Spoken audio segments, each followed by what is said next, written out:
Listening Library presents Mystery James Digs Her Own Grave by Allie Russell. Read for you by Khaya Fraites. To the girls who love a good graveyard, want to form a ghoul gang in this life or the next? Chapter 1. The sun splashed across the grounds of the old Ellistown Cemetery, but it didn't cut through the day's November chill. Mystery wondered if the cool weather had less to do with the season and more to do with the ghosts. The old Ellistown Cemetery was full of them, obviously. All cemeteries and graveyards were. Most people didn't notice that these places were haunted, because most people couldn't smell ghosts. But Mystery wasn't like most people. On her 11th birthday, her tia Lucy had given her a towering chocolate cake that teetered slightly and a stack of presents, but the universe had given her something else, too. Something supernatural. The ability to detect the noxious smell of ghosts. When Mystery had blown out the candles that day, the burning smell, along with something acidic, had lingered in her nostrils.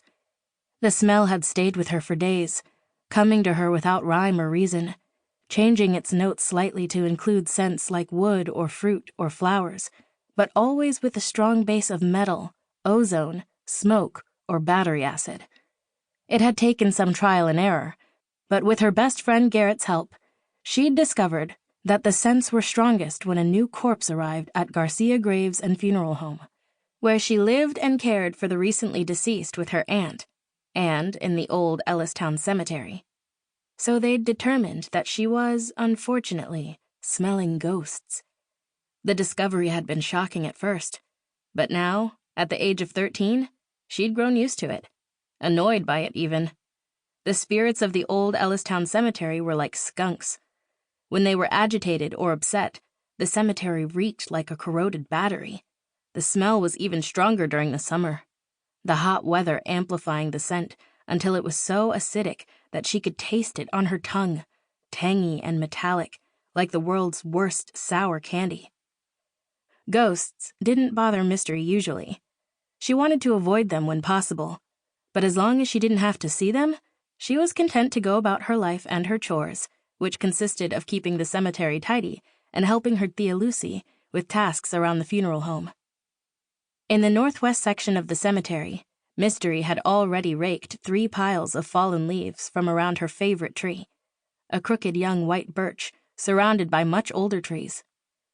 The wind should have carried away the leaves, but they were heavy, clumped and soggy with rainwater. Mystery, bored with the work of raking them, took a break, and for the second time that afternoon, she returned to the nearly impossible task of trying to relocate a large boulder.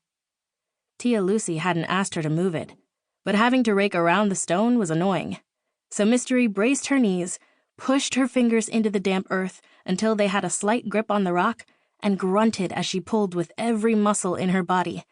But the rock was almost the size of her torso, and just like her, it was stubborn and content to sit right where it was, so Mystery joined it. "Fine, stay there. I hope you erode," she said. Then she rested her hands against its speckled gray surface and sank into what was left of the dying grass. "Are you hugging that rock?" a voice called from the woods that surrounded the cemetery. Mystery rolled her eyes. "Yeah, we're getting married at noon," she said without a smile. She pulled a few blades of grass from the dirt and threw them in the direction of the voice, but they were carried away by the wind before the speaker stepped from the trees.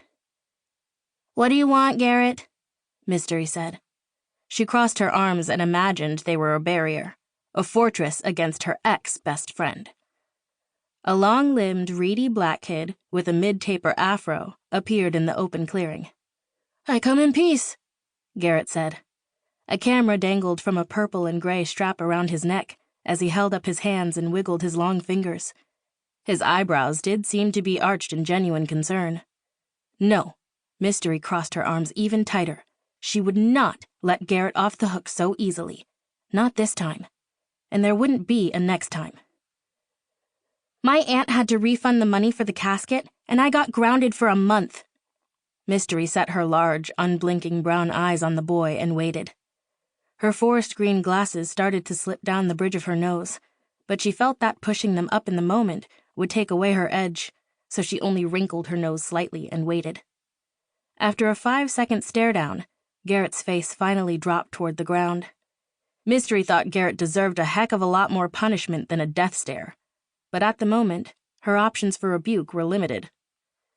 The two of them had lived through plenty of adventures together since they were little kids, but somehow Mystery was always the one who got into trouble.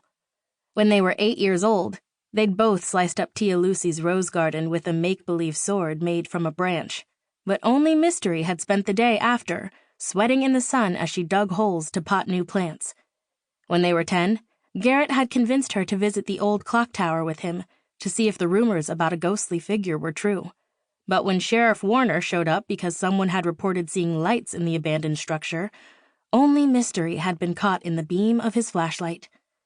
And just 4 weeks before, at the age of 13, Mystery still hadn't quite learned her lesson. At Garcia Graves and Funeral Home, an entire casket had tipped over and cracked mere minutes before the family was scheduled to arrive for the viewing. Naturally, Garrett had disappeared, and Mystery had been left holding the bag. Literally, she'd been caught holding a little pouch that contained the deceased's false gold teeth, which Garrett had asked to see. That day, Mystery had truly thought that Tia Lucy might disown her and leave her with child services, and Mystery wouldn't have blamed her aunt. When Tia Lucy had found Mystery bundled in a blanket in the cemetery, roughly 12 years before, she couldn't have known that she was taking home a baby who would eventually turn into a casket-tipping teen. But instead of making her some other family's problem, her aunt had only grounded her for a month and taken away her phone privileges. Garrett took a small step toward her. "I texted," he said, as if that absolved him of his latest disappearing act. Mystery thought of all the times Garrett had vanished and left her to answer for both of their crimes. He might not have been able to smell ghosts like she could, but he seemed to be tuned into some secret stay-out-of-trouble frequency that she couldn't hear. "Oh, my bad. You texted." She cut her eyes at him. "You know, you should quit it with this photographer stuff and just be a magician. You could make millions with your disappearing act." But Mystery felt a tiny tug of guilt at these words when Garrett's shoulders dropped a little. He was telling the truth. When Tia Lucy had finally handed over her phone, Mystery had powered it up, and it had chirped and beeped and vibrated for 2 minutes straight as it flooded with hundreds of texts from Garrett. "Mystery, what happened? Was Tia Lucy mad? Did you get into trouble? Why aren't you texting me back? I came by today, but Tia Lucy cursed me out in Spanish. I don't know what she said. I'll try again tomorrow. Mystery, I'm sorry." "I didn't have my phone. Tia Lucy took it." Garrett tested his luck and stepped even closer. Mystery gave him another death glare. The wind kicked up again and flicked a fleck of something into her eye, but she refused to blink. "I swear, I don't know how, but I'll find a way to help you pay Tia Lucy back for the deposit. How much was it?" $2,000, Mystery said at the top of her lungs. "Oh," Garrett said, which meant he would not be able to help pay Tia Lucy back. Mystery stood and dusted the seat of her pants. "I have work to do," she said. But instead of raking more leaves, she walked purposefully toward the white birch tree and sat down. Cradled in the crook of the trunk, Mystery felt her anger at Garrett subside a tiny bit. Garrett ignored her instructions to leave.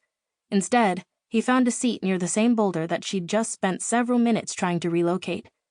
Considering her annoyance with him, Mystery thought he was very brave for sticking around, for once in his life. They sat without speaking and took in the rolling hills that were stubbornly holding on to their last shades of green. Right before her eyes, Mystery could see the cemetery preparing itself for death, just as it did every November. The grass, which had once stood at strict attention, each blade like a little army soldier, was now stooped over and fading from green to gray-brown in uneven patches. The trees were on their way to becoming the gnarled, twisted things of fairy tales. The hills were peppered with yellow and red-orange leaves, mausoleums dressed in ivy, and rows upon rows of gray stone slabs which, to Mystery, looked like fingernails on a corpse. Sample complete. Ready to continue?